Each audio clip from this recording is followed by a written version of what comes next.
most of the objections that I focused on in terms of believing in God focus on the kind of God that you do believe in, but you don't want to talk about now because you want to avoid those objections, and you're going to narrow down and whittle down onto something that's much thinner in order to try and give me as hard a time as you possibly can, and to get yourself entirely off the hook so far as these other objections are concerned. That is the game that you're playing right now, and we both know that.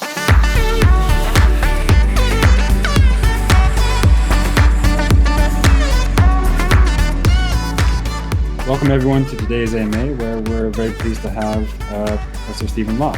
He is an English philosopher and reader and philosopher who has previously worked at Heythrop College and the University of London. He's published both a variety of academic papers and more popular introductory books, including 3 children's books, philosophy books. His books include The Philosophy Files, 1 and 2, The War for Children's Minds, A Very Short Introduction to Humanism, Believing Bullshit, How Not to Get Sucked into an Intellectual Black Hole, and several others. He's well known for his work in the philosophy of religion, and he developed the Evil God Challenge thought experiment, as well as the Pandora's Box objection to skeptical theism. Feel free to add anything, but with that, welcome Professor Stephen Law. Yeah, thank you very much. Good to be here. Awesome. So I think to start off, Dog wanted to ask some questions as a follow-up on previous discussions you've had. So, Dog, you for that? Yes, I'm here. Can you guys hear me? Stephen Law, can you hear me? Yeah, I can, yeah.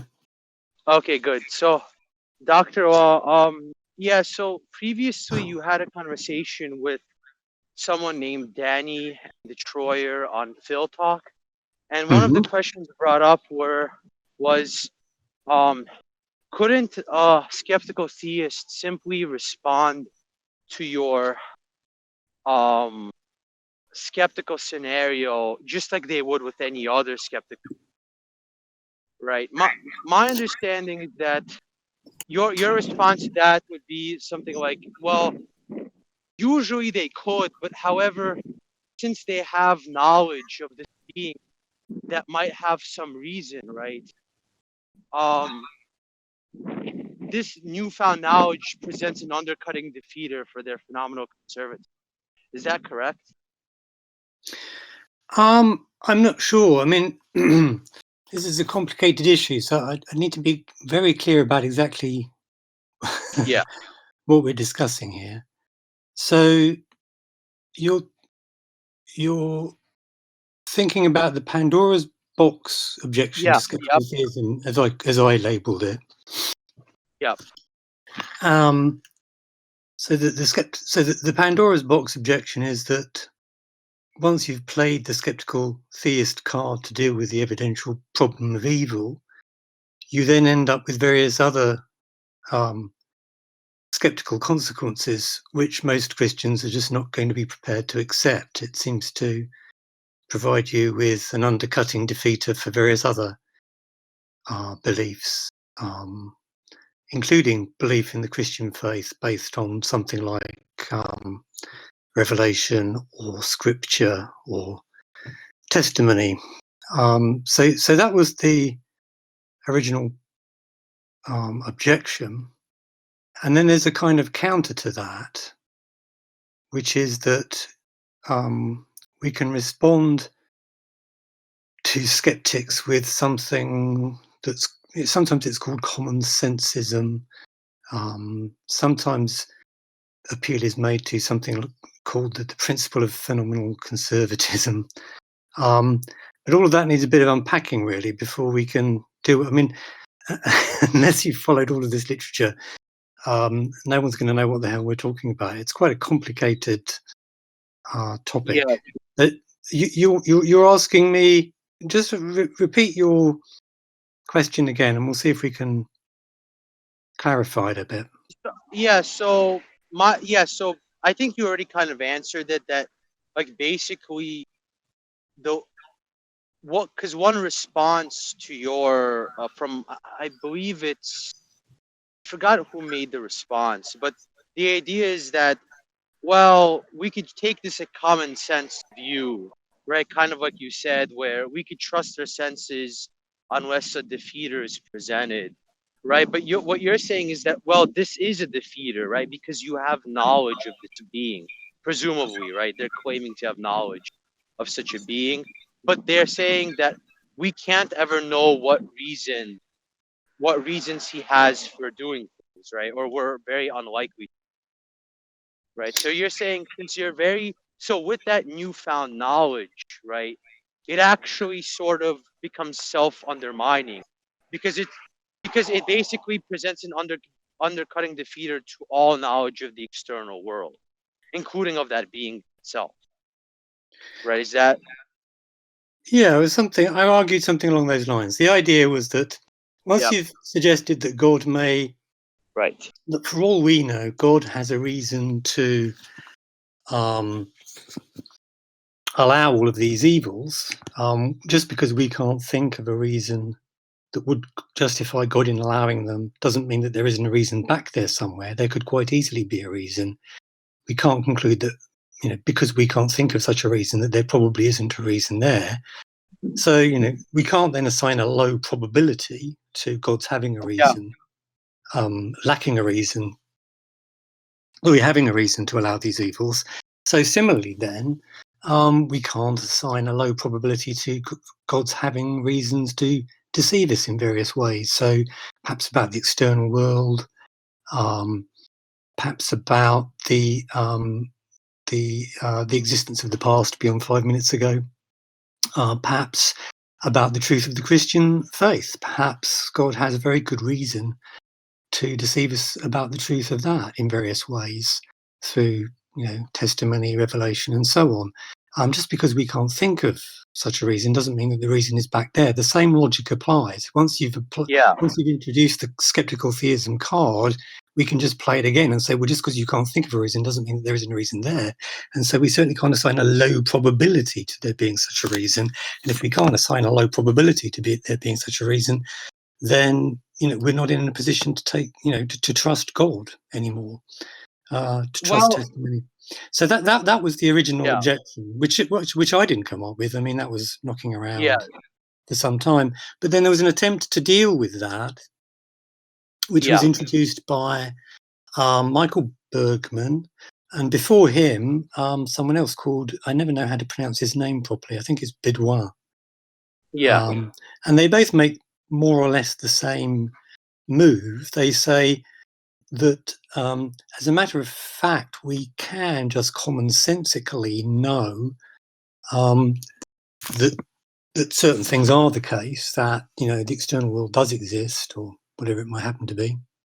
That I am holding up a hand in front of my face, and if I can know that, then I can infer that God doesn't have a reason to deceive me about it. So they kind of use this bootstrapping approach. They help themselves to the knowledge. They say, I don't have any reason to deny that I have this knowledge. And then, given that I have this knowledge, it follows that, well, God can't have a reason to deceive me about this, because if if there were such a reason, then I wouldn't possess the knowledge that I know that I have. So it kind of works on the assumption that you do have this knowledge. And of course, that looks suspect to me, because it seems to me that what skeptical theism does is it generates an undercutting defeater for beliefs based on sensory appearance. It's no longer reasonable for you to trust your senses once you know that there's a God that is capable of deceiving you about your senses in a sort of evil demon, Cartesian kind of way, and you know that you can't assign a low probability to God having excellent reasons for deceiving you in that way. That's what skeptical theism generates. So it seemed to me that this kind of bootstrapping appeal to commonsensism in order to try and deal with the kind of Pandora's box problem that arises when you apply skeptical theism, it seemed to me that wasn't successful. But maybe there's some other better solution to the Pandora's box objection. But I didn't think that was a particularly good one. Has anybody came up with like a better objection, like maybe some sort of symmetry breaker or something like that? Not to my knowledge. I've kind of moved away from that as an area of research now. Yeah, And at some point I probably will go back and revisit it and start reading up and see how other people have responded. But yeah, I'm not aware of any. I know that Michael Bergman took it quite seriously because we had a little exchange of emails, so he certainly wasn't dismissing it. And he said he might write something about it, but I don't think he has. Well, so I could think of like two ways they might try to respond, but I'm not sure if they're really good. Like one way they might try to respond is appeal to some sort of theoretical virtues, perhaps, and say that, well, the explanation that like the external world doesn't exist, or like everything is part of our, like everything is a hallucination or something, doesn't have as much explanatory power, or whatever it is, whatever theoretical virtue, as opposed to just assuming that like reality exists and God wanted to create reality, give us reliable sense, more or less. And another perhaps response they might try to give is maybe some sort of like Morian shift. They might say that, well, they might try to do a Morian shift on the skeptical scenario, but then in the case of like why there is evil or whatever, they might have reasons to believe in a God that allow them to do a Morian shift on the whole. Well, he doesn't have a reason, thing like that, right? Yeah, I'm not sure I follow what you mean. Oh, yes. But would you want to talk about the first? So you were suggest. Let's just get a little bit clearer about explanatory power. So if you've got two competing hypotheses and one is simpler, or I mean, there are reasons, even if they both kind of fit the data, you might prefer one over the other for various reasons, such as simplicity, say. Yeah. Or greater explanatory power. And you were thinking about applying that to somehow. Perhaps. Someone might reject skeptical scenarios because they might say, well, imagining the real world exists, right, is a better explanation for my sense perception than simply positing something else, because anything else that you posit isn't really gonna explain why you had a particular sense datum as opposed to another. Right. Yeah, they can argue. That's okay so far, I think. Yeah. Yeah. I'm not sure it's going to help in terms of dealing with the Pandora's box objection, though. Do you think there's a reason as to why? Because I mean, presumably, if they could discount skeptical scenarios, whether or not God is present, couldn't they just the same objection as they would with any other skeptical scenario? Right. So even in the case of like, I think you gave example of what if you saw like a fruit under the table, but somebody had a projector. I believe that was is that ringing a bell? Yes. No, I used an example of an orange on the table. Yeah. Yeah. Yes. Somebody might say, even in that situation, without any knowledge, without knowledge of the person, or why, what intentions they could have to project or trick me or project this fruit under the table, it still might be a better explanation to just appeal to a fruit actually there, especially if we know that they like eating fruits and stuff like that. Yeah, no, I think I see where you're going. I think the problem is that you're not taking account of the fact that what I'm pointing to is a defeater. And I mean, ordinarily, if you have to choose between two hypotheses, it might be reasonable to choose the simpler or the more explanatory, powerful one. But what we're dealing with here is a situation where you believe in a God. It's skeptical theism. They're theists. They believe in a God, and they are now committed to the view that, for all they know, this being has excellent grounds for deceiving them about how things appear. And under those circumstances, then, given that it's reasonable to believe that God will deceive them if there's excellent reason to do so, they really can't assign a low probability to their being deceived. But then it's not reasonable for them to trust their experience because of the combination of their belief in God and the fact that they've signed up to this skepticism about knowing reasons that God might have for doing this, that, and the other thing. So it's not a situation in which you're having to choose between two hypotheses and choose the one that's simpler or more economical or more explanatory powerful. This is a situation in which they've opted for the theism and committed themselves to a principle that then gives them excellent reasons for being skeptical about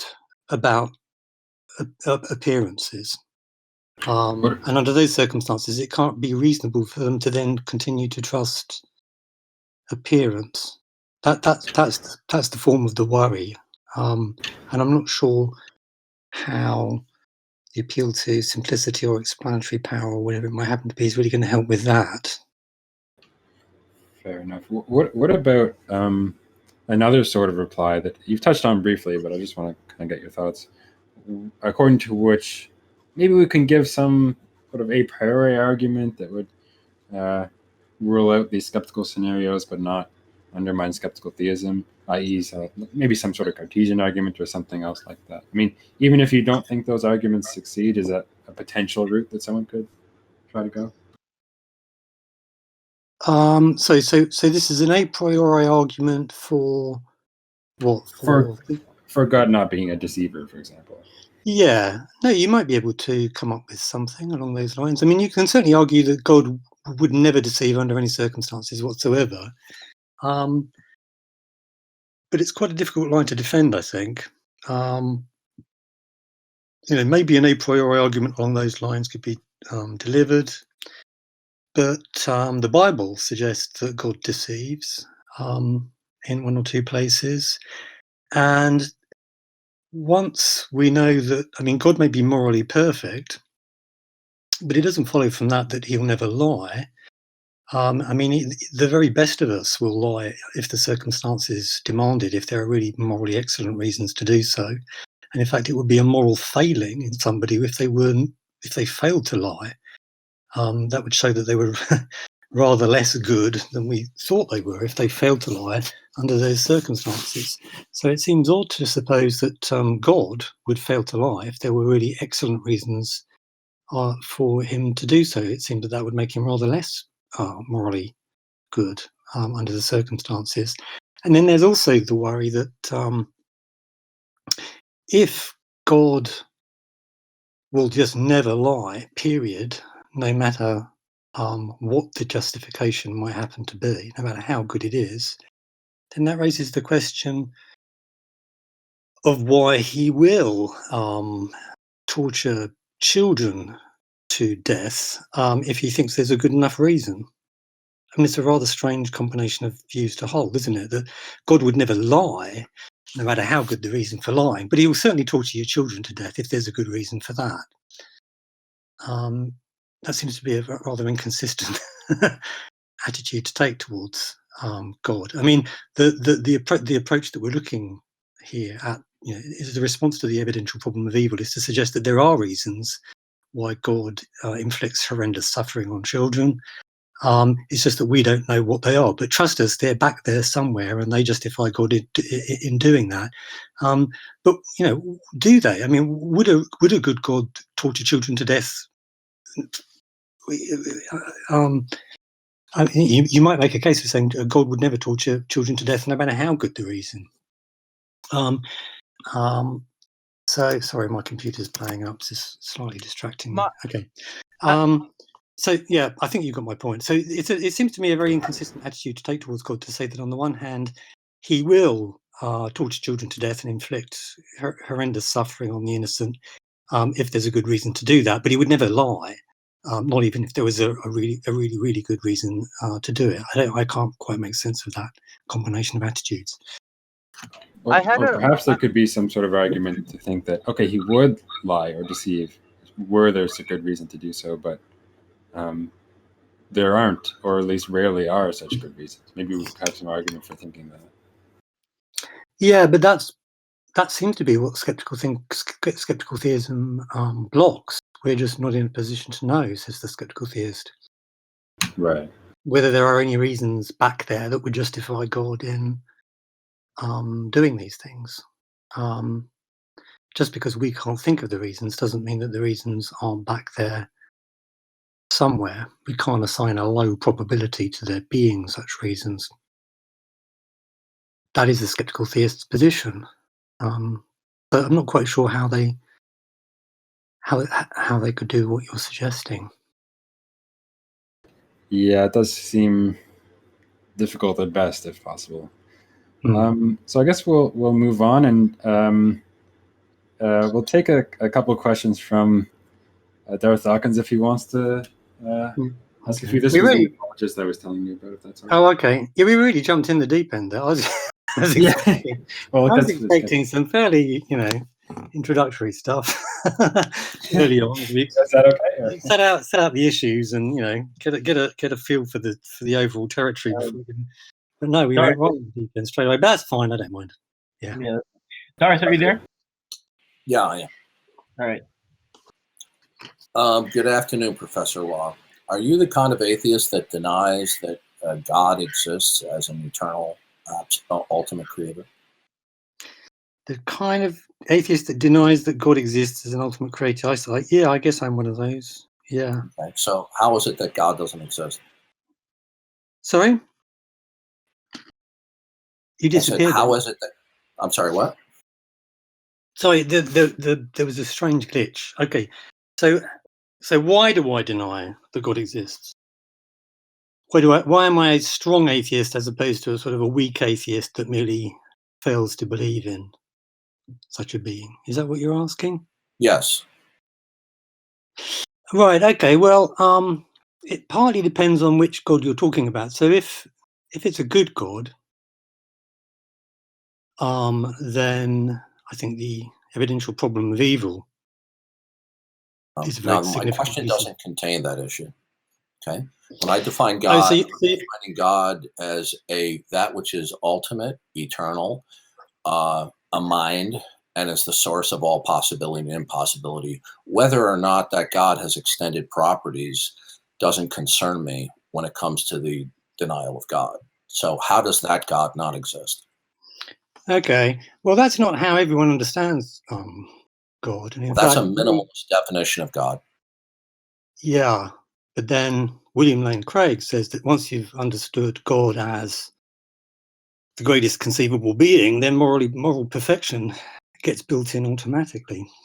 Well, I'm just simply defining God in a minimalist way that every atheist would reject. Do you deny that what is fundamental and ultimate to all possibility, and that it is a mind, that does not exist? Well, that's a much weaker claim, and I'm much less bothered by it, and I haven't spent a lot of time arguing against it. I've tended to focus most of my energy. So then you're not an atheist. Then you just disbelieve in many gods. No, I didn't say that. I am. You disbelieve in all God concepts, including the one I just gave you. Yeah, I do disbelieve in all of them, but the reasons. Let's be clear, okay? So often people, when they want to talk about the existence of God, will start off with a very thin conception But then it turns out that actually what they're really committed to is a much thicker conception in which God is good and praiseworthy and deserving of our gratitude and worship and so on. And these are very different conceptions of God, obviously. And it seems that you really just want to focus on the very thin conception of God. No, you reject all God concepts. Is that correct? Well, not necessarily. I mean, if you want to define God as... So then you're not an atheist, then you just disbelieve in some gods, okay? Isn't atheism the denial of all God concepts? Well, it's the denial of the existence of gods, not concepts. Well, that's what I'm referring to, okay? So do you deny that what is fundamental and ultimate to all possibility is a mind, God? Do you deny that? I'm not even sure I understand what that means. Do I deny? Yeah. Do you deny that what is ultimate and fundamental and the source of all possibility and impossibility, and that it is a mind? Do you deny that that exists? I don't. Because if you're a strong atheist, then you would deny that. No, not necessarily. You might. So atheists sometimes say that by saying there's no so and so, what they mean is I can't even make any sense of the idea. So are you a theological non-cognitivist? So if you were to say there's a round square in the jungles of Brazil somewhere, I would certainly say there's no such thing. But by that, I wouldn't be saying yes, this claim that there is so and so is false. I would be saying it makes no sense to talk about such a thing. So there are different kinds of atheists. Some deny the existence of something, say, oh no, the idea makes sense, but actually there isn't a so and so like that. And then others. I'm not hearing a clear answer to my question. Well, that's because your question is not clear. That's my point. My question, I know all due respect, I think was absolutely clear. Do you? No, I don't really. I'm going to have to probably going to have. What is unclear about asking you about what is fundamentally ultimate and the source of all possibility, and that it is a mind? What is unclear about that? Well, even what is fundamentally ultimate is extremely slippery. I'm not entirely sure I understand. Ultimate just simply means it is the source of all possibility and impossibility, the ground of all being, and that it's a mind. Do you deny that exists? I'm not sure that there is a source of all possibility. I'm not entirely sure what possibilities having sources even. Okay. Do you deny that exists? Why there would? Do you deny that exists? This seems to be a sort of script that you're working with, like if you want to move like on. a double glazing salesman. You're working with a script. Why don't you just read out the script and let's see where it goes? Suppose I say, yeah, okay, I don't believe in your God, whatever it is. I can't quite get a grip on it. But you're not addressing my question. You're giving me a slippery response. I asked you a legitimate question. Do you deny that there is anything that is ultimate, the source of all possibility, and that it is a mind? Do you deny that such a being exists? I'm not entirely sure what it is that I'm supposed to be denying there. Okay, a being that is ultimate and the source of all possibility, and that it is a mind. Saying the words over and over again doesn't make it any clearer. Well, what is unclear about that? Well, words like ultimate are extremely slippery words. What's slippery about it? It's the source of all possibility.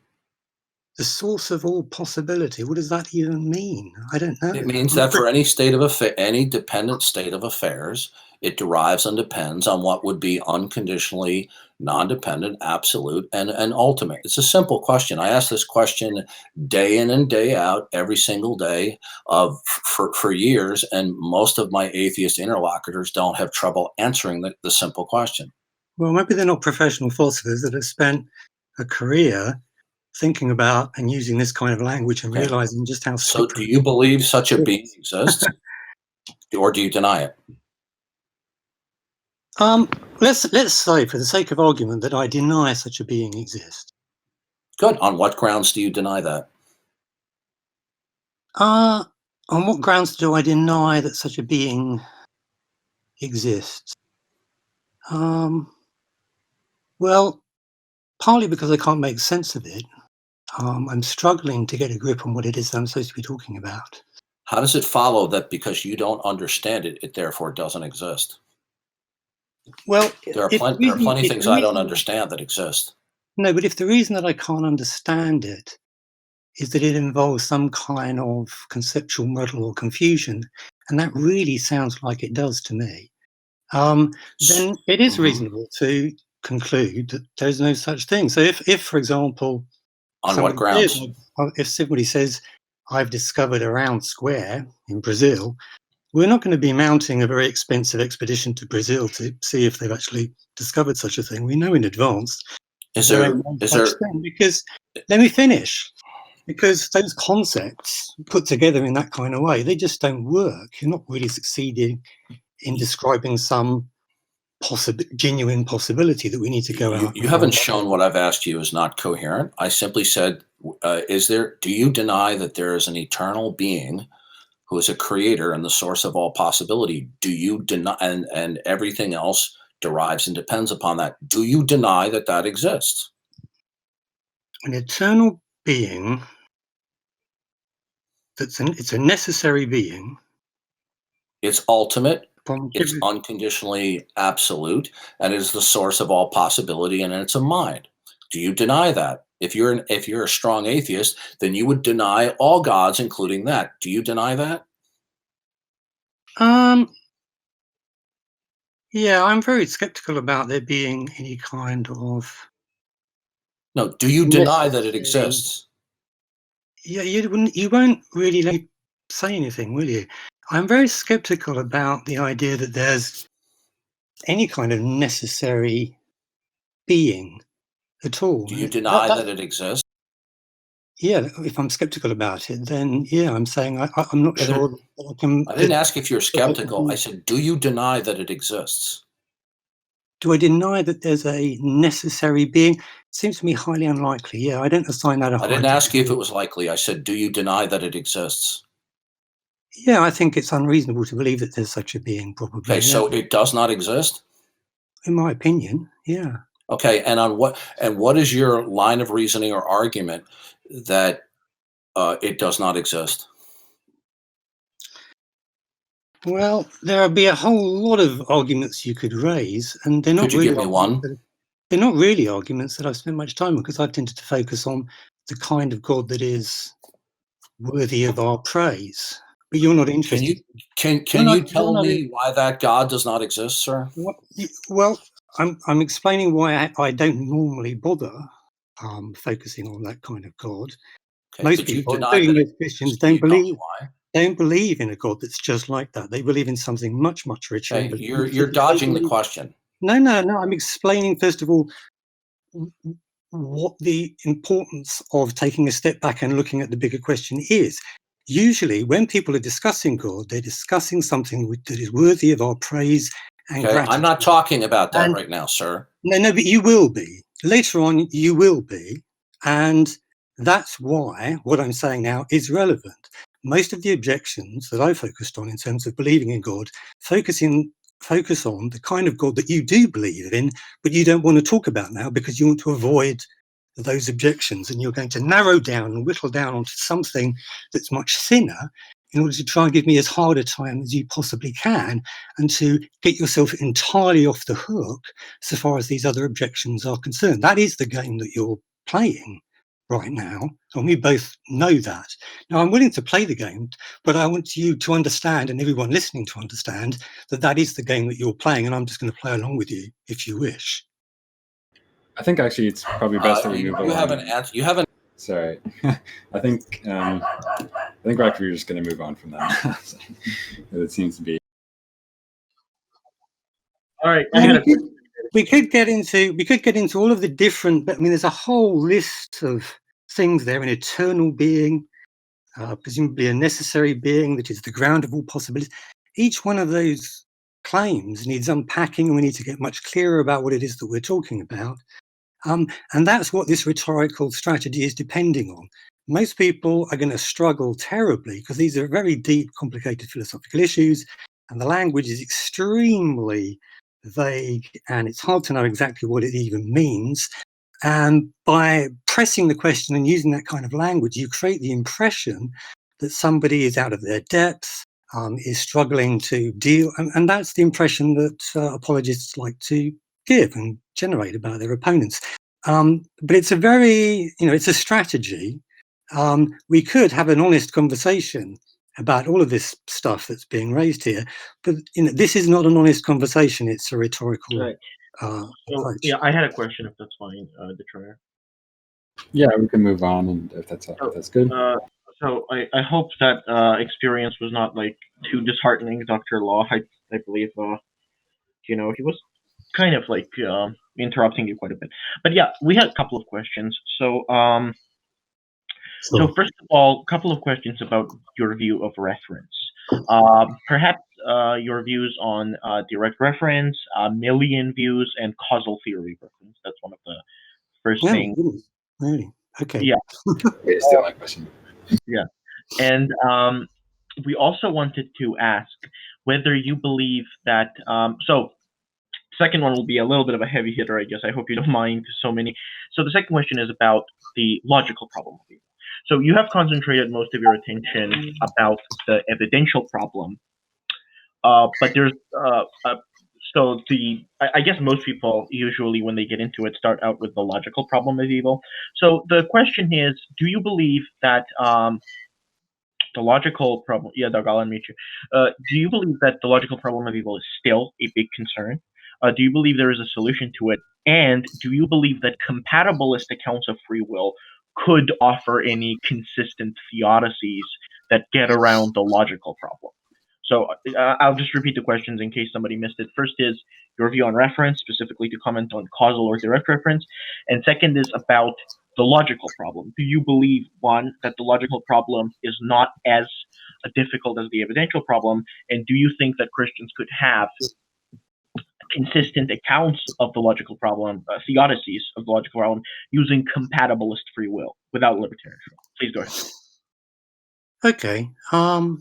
Well, the logical problem is widely considered to be not such a serious problem nowadays. It's, one way of presenting the logical problem is to say that if there is a good God, then there won't be any evil, because if there is any, he'll know about it. Being omniscient and being all good, he won't want it to exist, and being all powerful, he can prevent it. So there shouldn't be any evil at all, not a teaspoonful. But clearly evil exists, therefore God does not exist. That follows logically. And then, the standard response to that is to say that the first premise is not true. God will allow for some evil, if that's the price paid for still greater goods. And I think even most atheist philosophers of religion think that that is a good criticism of the logical problem of evil. And I'm inclined to agree about that. I think I don't put much weight on the logical problem, although there might be some clever ways of resurrecting it. On the face of it, it doesn't look to be insurmountable as a problem, whereas the evidential problem looks much more serious. I think that's probably the consensus view. And then you were asking me about direct reference and the causal theory of reference. Yeah. Have you ever touched on those, and do you have a general comment? Do I have a comment on it? What generally? Yeah. Do you have a stance on those views? Well, I mean, I've defended in papers the view that terms like water and gold and so on function in a sort of Kripkean way and can latch onto certain underlying micro features, so that possession of those features becomes a necessary condition of something's being gold. And that's the case even before we actually discover empirically what the relevant underlying micro features are. So there are a posteriori necessary truths, and that's, those kind of claims are associated with the so-called theory of direct reference. The idea being that a word like gold attaches to the substance that it does directly. We can kind of point to some and say, by gold I mean that stuff, pointing to a sample of it, and the term comes to be attached to that substance directly and not via some sort of mental checklist of properties, yellow, malleable, fusible, soluble in aqua regia, or whatever it might happen to be. So yeah, I kind of like that view personally of how the term gold functions. And it also seems to me that proper names are, as Kripke puts it, rigid designators. A proper name designates the same object with respect to every possible world. I like that. And that's associated with the theory of direct reference too, that claim, somewhat, a little bit tangentially. I mean, you could take that view even if you didn't sign up to the theory of direct reference, actually. But yeah, so there's a lot about the so-called theory of direct reference, understood very broadly, that I like. Yeah. Is that helpful? Yeah, I think so. Yeah. Thank you so much, Dr. Law. Some of the things you bring up there, you're referencing your paper from, I think, 2015, where you talk about natural kinds of substance. I just had defending the Kripke-Putnam view against a number of criticisms. I mean, I'm not. This is not an article of faith for me that water functions in a sort of Putnamian way or anything. But it seemed to me that many of the standard objections to that view were not actually particularly good objections, and that there were ways around them. And it certainly seems to me that we are capable of, even if this doesn't work for terms like water and gold, we're certainly capable of introducing a term like whatchamacallit. I think I used that example, didn't I, in that paper, an example I borrowed from Keith Donnellan. He says, suppose I point to somebody whose marital status is unknown to me, and I say by a whatchamacallit, I'll mean somebody that has the same marital status as him currently. Whatever marital status he actually has, that's the marital status you need to be a whatchamacallit. And now we discover that he's a bachelor. You can only discover that empirically.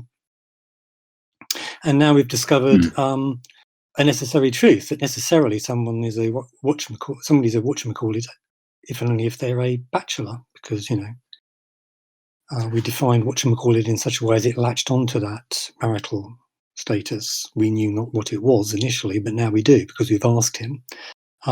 So you can use language in that way. I don't think there's any problem about using language in that way. But there is maybe a question mark about whether we really do succeed in using language in that way when it comes to using words like water and gold and so on. I think you can question that potentially.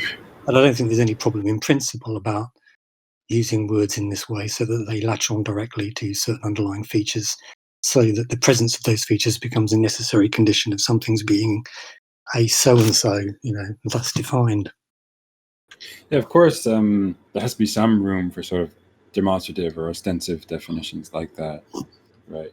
And you give, I think in that paper, you sort of sketch out a sort of account of how this could apply to things like substances, like the sort of same substance definition you talk about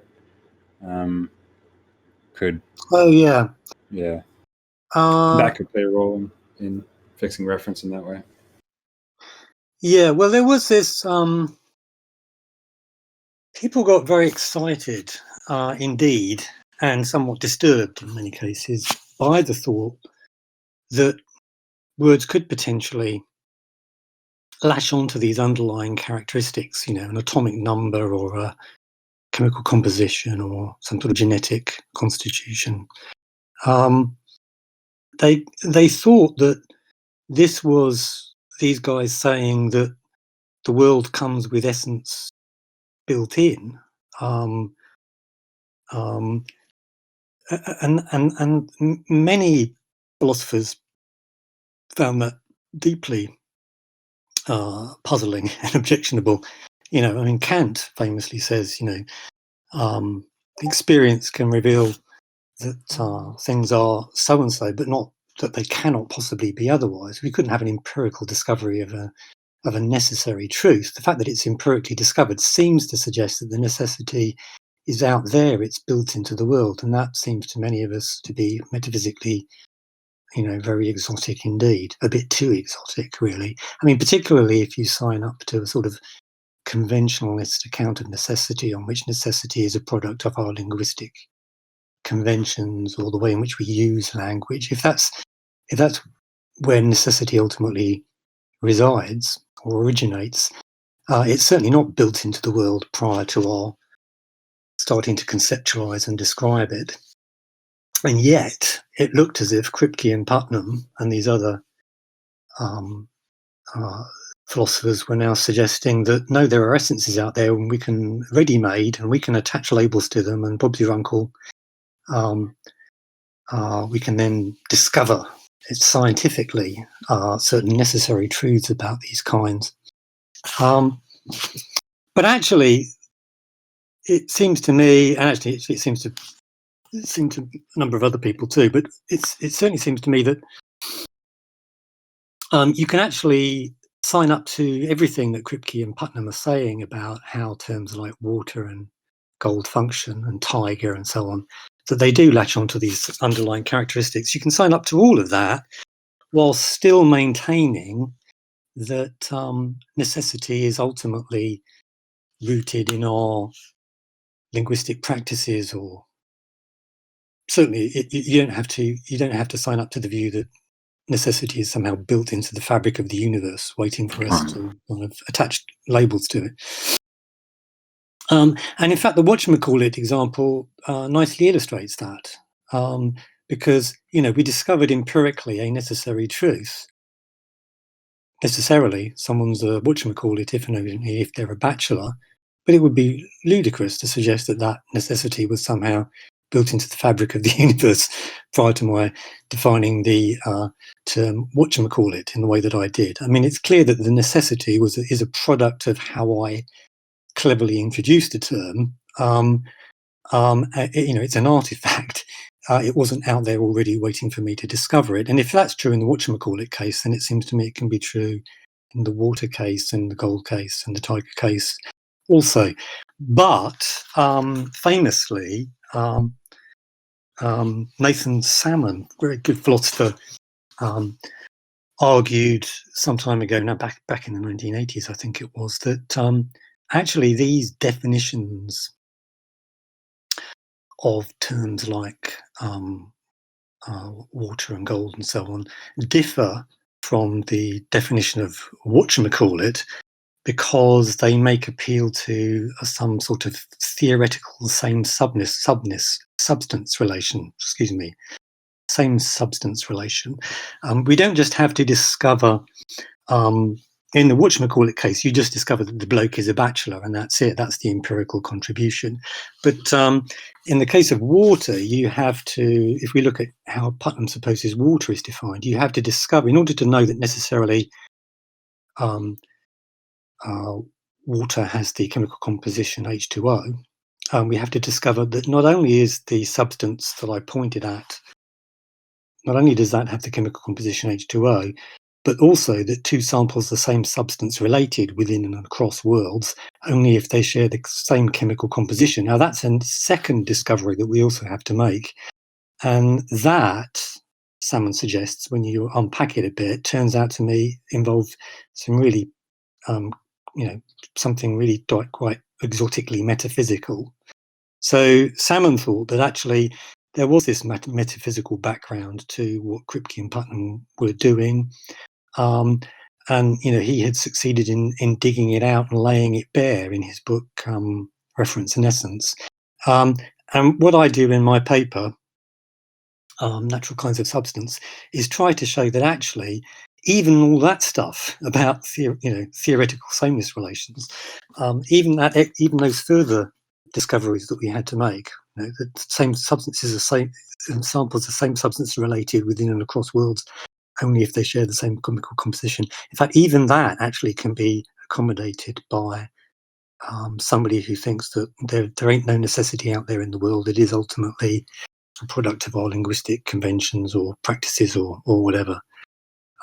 That's what I was doing in that paper. So it was quite an involved paper for someone that, you would really have to have quite a specialised interest, frankly, in this debate in order to follow it all through. But the overall point is this: is that you can sign up to all of that philosophy of language stuff without committing yourself to anything excitingly metaphysical. Actually, you certainly don't have to sign up to the view that the world comes with essences built in or anything like that. Fair enough. That's very helpful. And we actually had Nathan Salmon on last month for an AMA. Did you? Oh, wow. Yes, right. Yeah. As well as Scott Soames. But sort of on a related question, you mentioned sort of conventionalist views about a modality. What do you think about natural? Sorry, I'm not going through somebody. Anyways, what do you think about conventionalist approaches and sort of natural kinds generally? Well, sorry, carry on. Yeah. I was just going to say briefly for those not really familiar that the idea is basically that there's no objective or correct way to carve up the world or to classify it by kinds of things, but it's the way we classify it and carve it up is more or less a matter of our own conventions. Oh, I see. Okay. Yeah. Well, that's another way. So the word natural kind gets used in a wide variety of ways. Right. It's really confusing. And that is one of the ways, isn't it? The idea that that the world is, comes carved at the joints, right. Or at least that it has joints. Yeah. And well,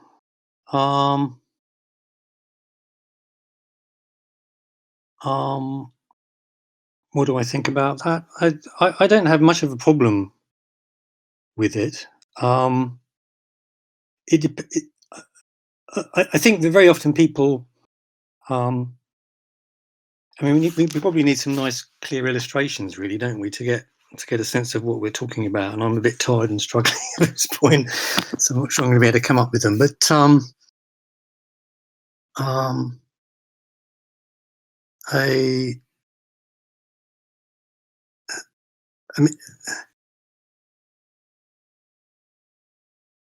it seems, yeah. I don't. Do you want to ask me a few more questions, or probe me a bit more? Is probably the right way to go, rather than just let me freestyle, because I'll just go off on some terrible tangent, probably. Let me know exactly what you're thinking about. Well, it's a difficult and kind of very open-ended question, I guess. But right. I guess another sort of way to talk about natural kinds is, well, what do you think if there are any sort of criteria for something to count as a natural kind? Is it something out there in the world, so to speak, something objective, or is it something sort of we bring to the table as a matter of our linguistic practices? Well, it depends what you mean by natural kinds. It's a classic philosopher's answer, isn't it? It depends what you mean by. Good old Joad used to say that, didn't he, on some radio program? It depends what you mean by natural kinds. So people often talk about Locke, for example, when they talk about natural kinds, don't they? And real and nominal essence and all of that stuff. And Locke himself thought that that nature doesn't make species. He thought that we make species by creating nominal essences, by combining ideas together in various ways, by producing our own systems of categorization, which are obviously, interest relative, and there are many different ways in which you can do this. Group things together as similar or different, cross-cutting systems of classification. And that's how how species, as he puts it, are created. There are no species differences in nature already. And what he was really objecting to there was the idea that there's essence in nature, that there are these deep divisions in nature,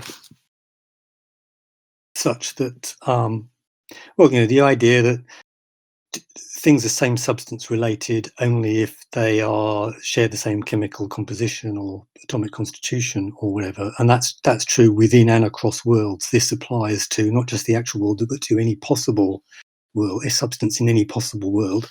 If you think that that kind of framework is out there, then you're committed to something very metaphysically exotic, and Locke rejected it. He thought that the boundaries between species are not out there in that sense. They are very much a product of our system of, our conceptual framework.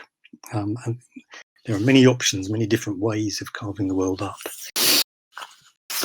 But on the other hand, you might think, nevertheless, things are similar and different in various ways, and these similarities and differences are real differences, and they're out there independently of our system of classification. And you might think not only that, but there are, laws of nature operating out there that operate on different kinds of thing, and those laws are objectively out there, and the classes of things or the kinds of things that they govern, those are there, being operated on by these laws, independently of any system of classification that we might have them to adopt. So, it just depends what you mean when you talk about natural kinds. And often much of the debate about natural kinds is just a matter of getting clear what we mean very often. What is it that we're committing ourselves to by committing ourselves to natural kinds? Those who rail at the thought of there being natural kinds are actually often rejecting a very metaphysical understanding, whereas those who are signing up to natural kinds and think that it's perfectly clear that there are natural kinds are operating with a quite different sort of understanding of what natural kinds are. So, as I say, it very much depends on what you mean by a natural kind, and I don't have a preferred way of using the term. In my papers, I've talked about natural kinds a lot because I've been looking at the idea that there are kinds that have underlying microstructural essences and so on, and often those kinds are called, in quotation marks, natural kinds. But that's certainly not the only way of using the term natural kind. And even that way of using language, using terms, if we successfully latch onto those underlying micro-constitutions, it doesn't involve anything metaphysically exotic as far as I can see. So I think it's a metaphysically fairly innocuous way of using the term. Yeah, fair enough. And of course the debate is a bit, it's deep, but also in some cases conceptually unclear. I grant that. Yeah, there's a lot of arguing at cross purposes, it seems to me.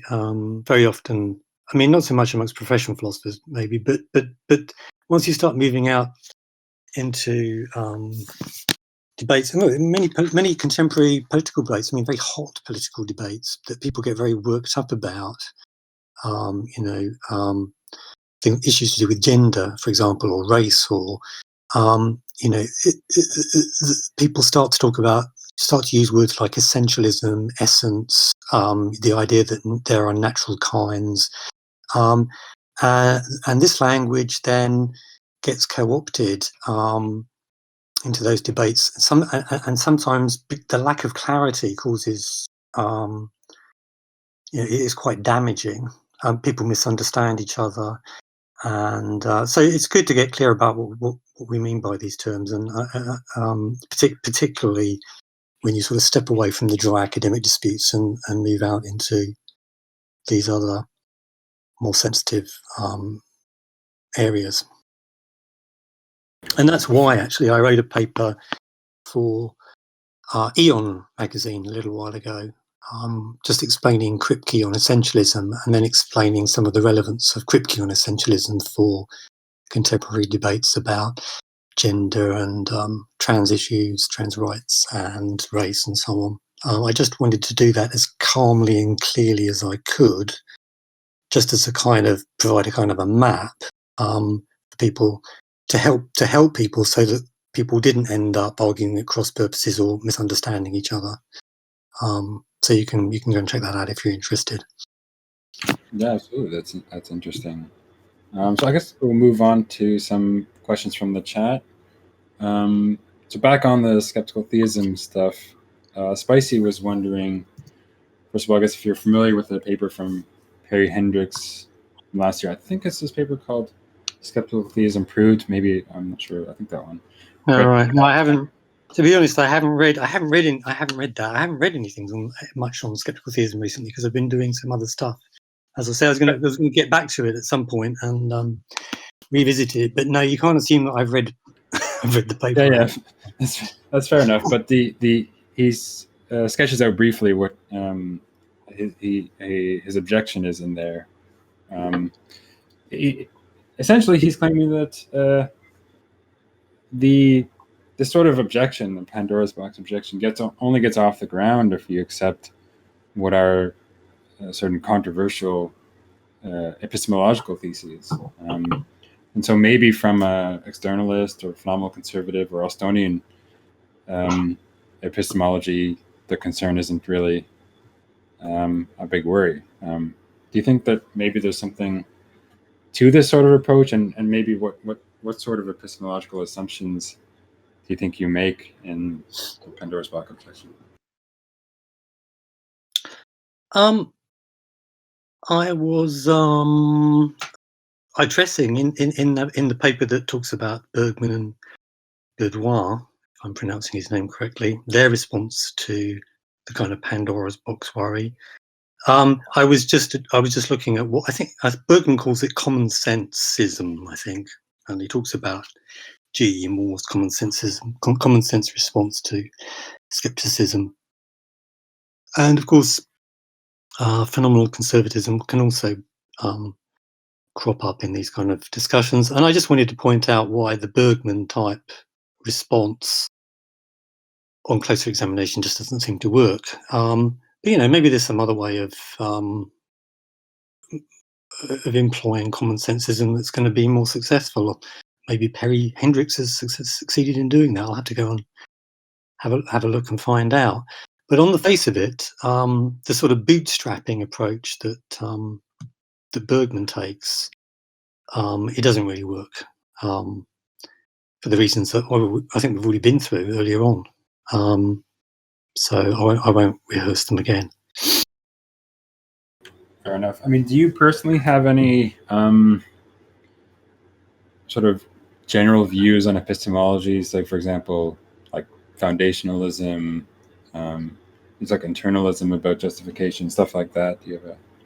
No, I don't really have I'm not a philosopher that has a worked out theory of this, that, and the other thing. I don't tend to have those. People often say, "Well, so what's your moral theory then, Stephen?" I don't really have one.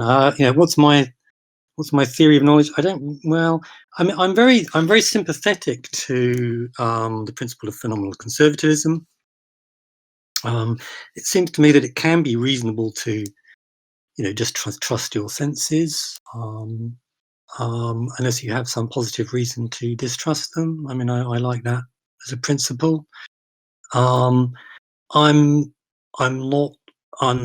not averse to sort of reliabilist and other theories of knowledge that say that as long as you're hooked up to the world, to the relevant state of affairs that makes your belief true in the right kind of way, so that you're sensitive to the truth, so that your belief has been a product of a safe or reliable or whatever mechanism, then you can be a knower.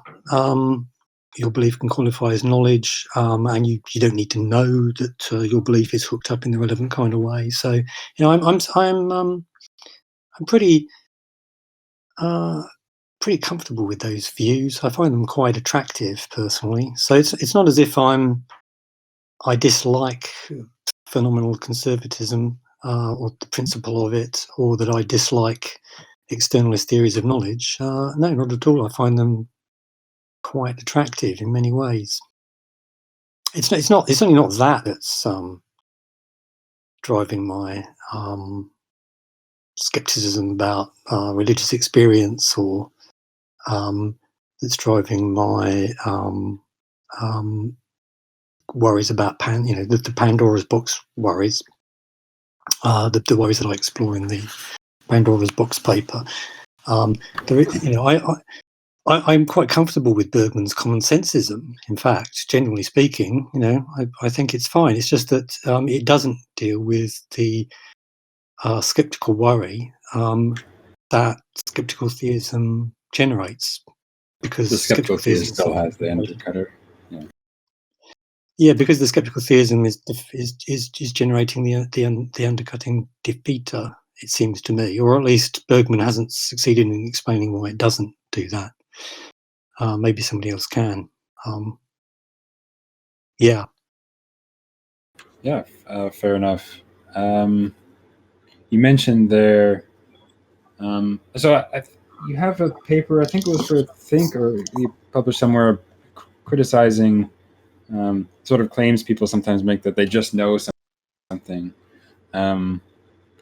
But do you think that, I don't know, is this supposed to be a criticism of sort of intuitions as justified beliefs in general? Like, do you not think that sometimes we could have beliefs not inferred from other beliefs, and things we just intuit or feel that are rightly called knowledge? Yeah, again, I'm very comfortable with the idea that sometimes people can just know things. You certainly, you don't have to. There's the obvious problem that if a belief, in order for it to be justified, it has to be inferred from other premises that must themselves be justified, and thus shown to be inferred from yet other premises, which you obviously generate a regress. It seems that some beliefs are going to have to be justified or reasonable without being derived from some such inference. That seems to me a pretty good argument, and it seems to me that often it is reasonable to say, look, I just directly know. I'm just aware right now that there's an orange on the table in front of me. I don't need to infer the presence of the orange. I'm very comfortable with that, and I'm in principle. I have some sympathy with the thought that if there is a God, maybe He's equipped us with a sensus divinitatis that allows some of us to then know directly that God exists. He reveals Himself to us in a direct and immediate fashion, or at least some of us, and so we can just know that God exists. We don't need a good argument for God's existence. I don't just dismiss that out of hand because I've signed up to some theory of knowledge which rules it out a priori. No, that's not how I'm coming at it at all. I don't really have a problem with people saying I just know. More generally, my concern is when they say I just know. When it comes to, in particular, beliefs in extraordinary hidden agency, the belief that there are dead ancestors walking amongst us, and your Aunt Betty says, I just know that my dead sister is in the room with me just now, or I just know that my guardian angel is watching over me just now, or I just know that the nature spirits are present now. I just know. In these circumstances, it seems to me, I'm very skeptical about whether the people do just know these things, and I think actually they have pretty good grounds for being pretty skeptical themselves about whether they just know these things, given various other information that's available to them. So it's not that I'm sort of in principle a priori, I've already shut the door on people just knowing things. I haven't done that. It's just that I think that in the kind of cases where people say, I just know, when we're dealing with supernatural claims about the existence of some sort of extraordinary hidden agency, those claims to just know, it seems to me, are often very dubious. And I would stick a lot of religious experience in that bucket of dubious claims. Fair enough. So I wanted to talk briefly about humanism, and you produced a book for the very short introduction series on humanism, and I think you have a couple of papers sort of defending it. What do you think is some of the benefits of humanism as an outlook in the world? Benefits. Well, I mean, an obvious benefit is that I think that humanism, many of the key tenets of humanism, are actually true, and I think, as a general rule, I think it's better that we believe what's true. So that's a benefit. Right. But there are other benefits too. I mean, there may potentially be downsides also. I mean, a lot of religious people point to research, not all of it entirely credible, but some of it looking reasonably well supported, that people who have a religious belief, who believe in God and go to church regularly, they tend to be happier, they tend to give to charity more, they tend to be healthier and live longer and so on. And these may just be facts. It may well be true. It may be that there are some downsides to humanism as well as the upsides. I think the most obvious upsides are, so my understanding of humanism is that it involves signing up to well, obviously it involves at least a weak form of atheism, on my understanding. It involves signing up to political secularism. So you find that humanists are very often heavily involved in the sort of separation of church and state debates that are going on. They think that the state should be neutral when it comes to religion. It shouldn't favour religious beliefs over atheist beliefs, but then neither should it favour atheist beliefs over religious beliefs. It should butt out, and it should protect the point of view of religious people and atheists equally, and protect their freedom to express themselves, express their beliefs equally. And it seems to me that has various obvious benefits. If you have a society which is a theocracy, as this country once was, it was ruled by the Protestants, and then the Catholics want to gain control. And if you have these rival religious groups, there's often a great deal of blood and energy spent on trying to gain control of the levers of the state in order to boost your own religion and suppress other beliefs. And if you have a secular state, the need to engage in that kind of bloody conflict largely drains away, because people now are free to pursue their own religious beliefs. They are not being persecuted in the way that they were. They don't need to fight back and regain control of the state and so on. So it seems to me that political secularism is a very great benefit, and humanists sign up to that. So that's a benefit of humanism, if you like. And then humanists sign up to the sort of Enlightenment principle that we ought not to passively defer to authority and tradition when it comes to, particularly when it comes to morality and religious belief. We should, each of us, think for ourselves, be confronted with our responsibility for making our own moral judgments rather than just passively accepting whatever it is that we've been told by our religious authority or, our local Communist Party official, if we're living in a totalitarian atheist state, say. The Enlightenment thought that we should dare to think, dare to question, and ultimately take responsibility for making our own moral judgments rather than deferring passively to others. It seems to me that that's a very important humanist thought. And again, I think there are very obvious benefits to that too.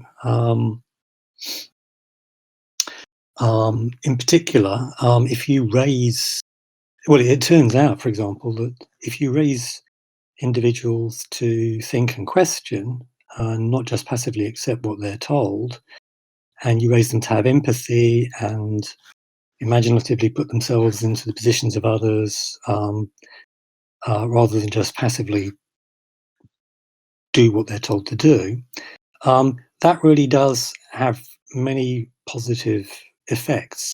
So, for example, there's been research done into the backgrounds of people that saved Jews during the Holocaust. What seems to mark those individuals out is that they were raised in a particularly non-authoritarian and somewhat enlightened way. They were raised to think and question and have empathy and so on.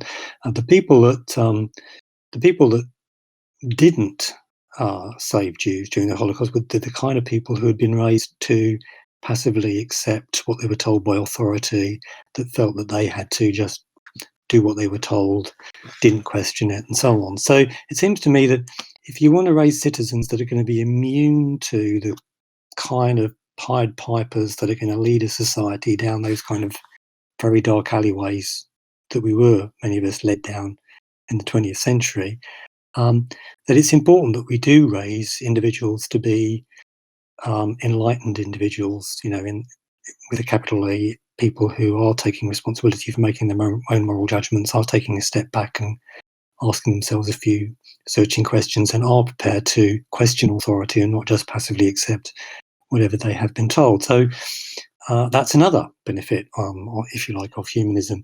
But of course, many religious people would say, with some justification, that of course, they too sign up to that Enlightenment ideal. They want individuals to think and question and make their own minds up, not just passively accept what they've been told by their religious leaders.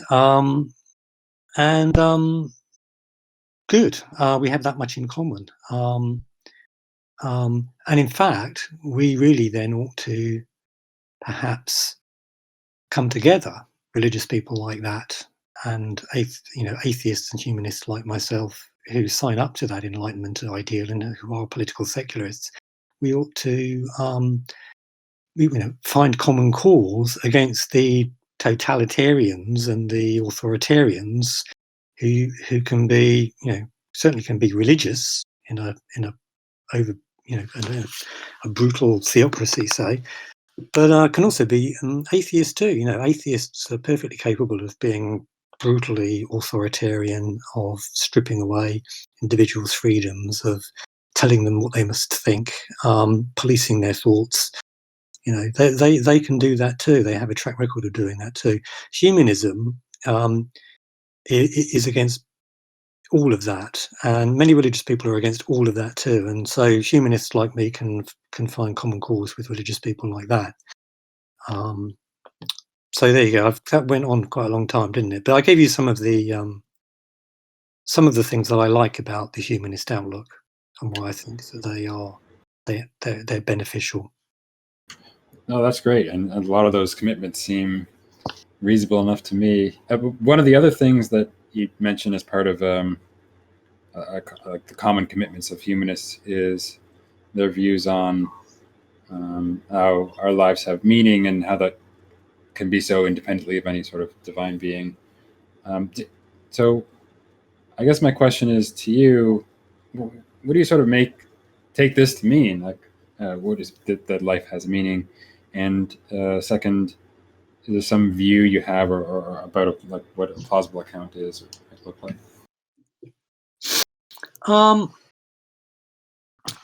I mean, as a humanist, I don't think that life has some kind of cosmic meaning or purpose.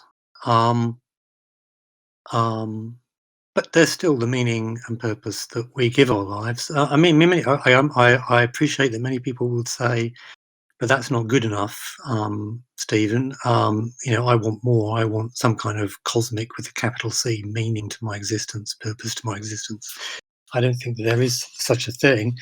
But still, it seems to me that many non-believers lead perfectly meaningful and useful lives. Not all of them, of course. It's certainly possible to do that without religious belief.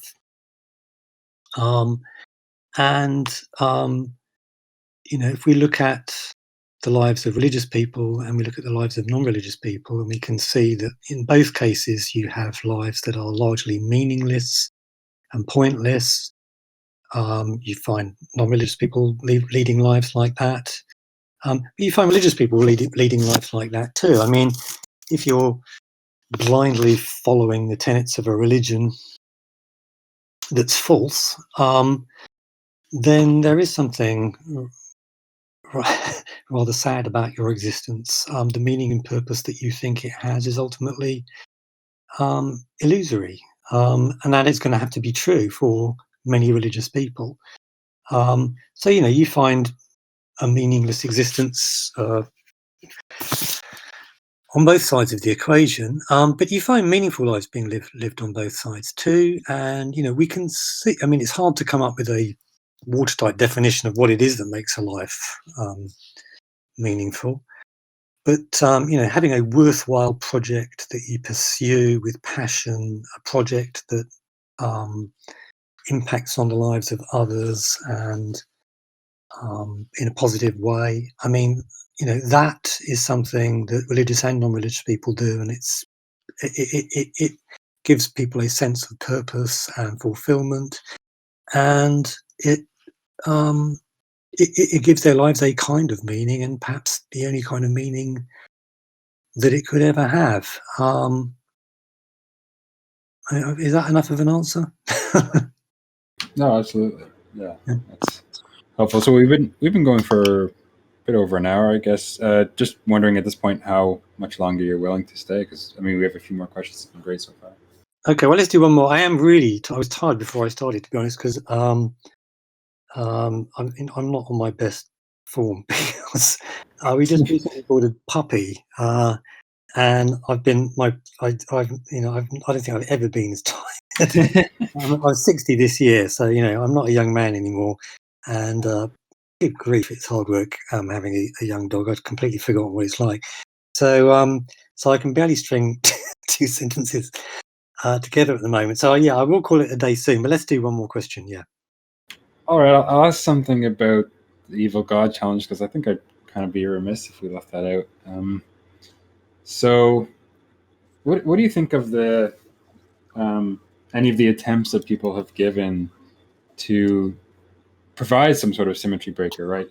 To give an argument specifically in favor of an all-good God, say a moral argument or some sort of argument from perfection, or in favor of a perfect being, or something along those lines. Do you think there's any plausibility to that, those sorts of arguments?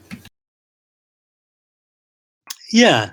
No, that I mean, if you want to break the symmetry, the apparent, at least rough symmetry between the two God hypotheses, you can do it in various ways. And one way would be to identify some really, really good argument for a good God that can't obviously be mirrored with a similar argument for an evil God.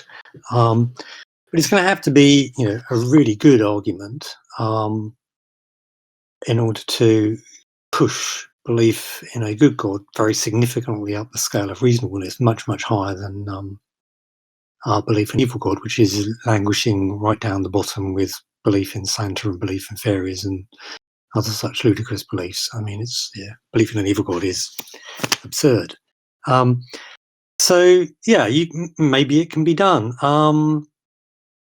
thing is, most of the most popular arguments for the existence of God aren't actually, on closer examination, arguments for a good God. I mean, at least in their simplest forms, standard cosmological and teleological and even ontological arguments. Some of them, on some ontological arguments, don't really deliver a good God. That's certainly true of the teleological and cosmological arguments. There's some prime mover, first cause, cosmic intelligence, but why does it have to be supremely benevolent? Well, we're given, what couldn't it be supremely malevolent? I mean, the arguments themselves give us no clue as to the character of this prime mover or cosmic designer or whatever it might happen to be. But there are some arguments for a good God, specifically for a good God, and Christian apologists seem to particularly like moral arguments. And maybe some moral argument can be made to work.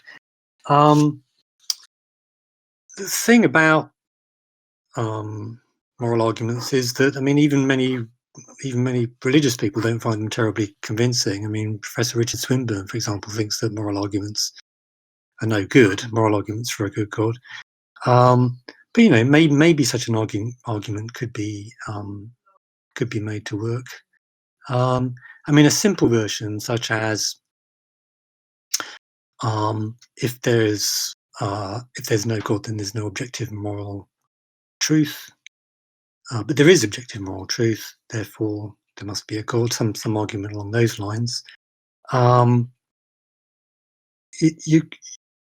You could press that argument, but you need a pretty good case for saying that the existence of objective moral truth requires the existence of God, and that case is often not really given.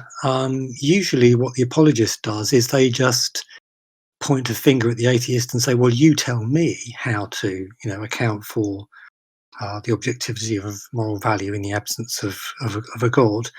But that's not an argument. I mean, that's just shifting the burden. Still, maybe an argument could be given for the principle, and maybe a really good argument. However, if the weight of evidence provided by the amount of evil that we see in the world, take childhood mortality rates of human beings as a species. We've been here for, I think, around about 200,000 years. I think that's the consensus for Homo sapiens.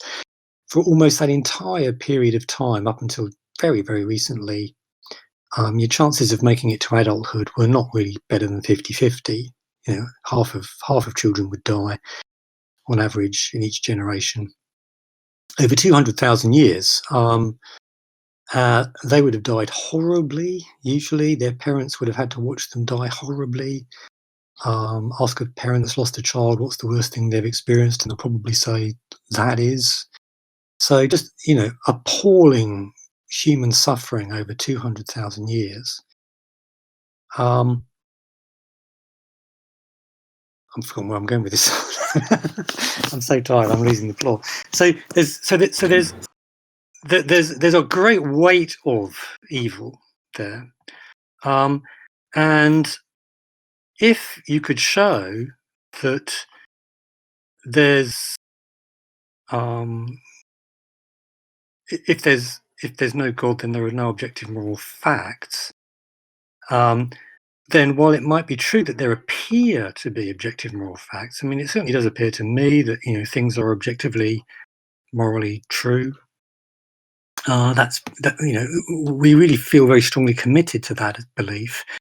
It appears to be true, but it might be that, given the weight of evidence against the existence of God, the right conclusion to draw, if it could be established that without a good God there are no objective moral facts, the right conclusion to draw might be that there are no objective moral facts. I mean, all we've got there is an appearance, right? There appear to be objective moral facts, but if there's overwhelming evidence that there's no God, and we've established that if there's no God, then there are no objective moral facts, the conclusion to draw is there are no objective moral facts. And that maybe that's true, maybe that's the right conclusion to draw, but even this is assuming that we can establish that premise that if there's no God, then there are no objective moral facts. You need a God in order to have objective moral facts. Even that hasn't been established yet. We're going to need an argument for that.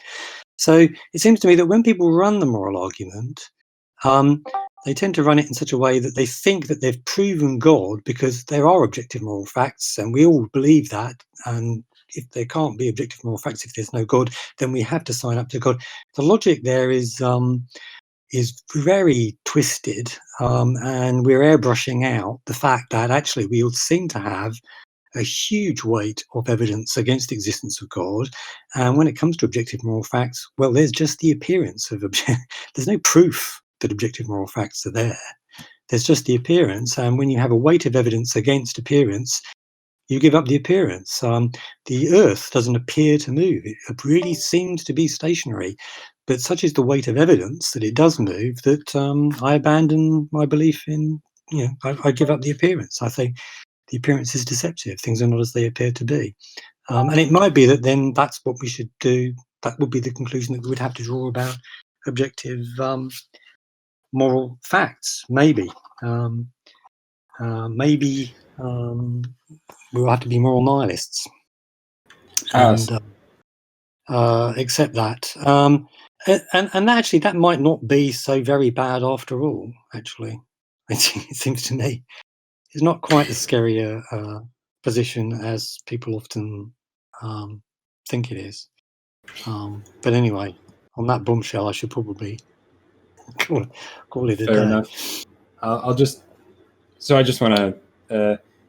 That's the sort of Moorian shift, then, right? It's like. Well, we have. It seems that our commitments, we have these sorts of commitments, but if they entail something else that seems incredibly implausible, then we'll just give up those commitments, and that doesn't seem that big of a deal. Perhaps. Yeah, I mean, you can run.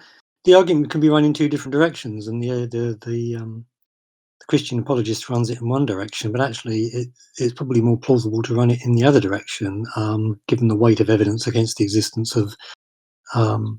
A supremely powerful and benevolent creator. Just look at 200,000 years of childhood slaughter on an industrial scale. That is extremely good evidence against the existence of such a deity. And on the other hand, all we've got is, will there appear to be objective moral facts? Well, appearances can be deceptive. They're regularly shown to be deceptive, and maybe they're deceptive in this case too. But as I say, all of this depends on first establishing that the premise is true, that you need God, a good God, in order to have objective moral facts. Even establish that first. You won't find many moral philosophers persuaded that that's true, I think. But prove me wrong.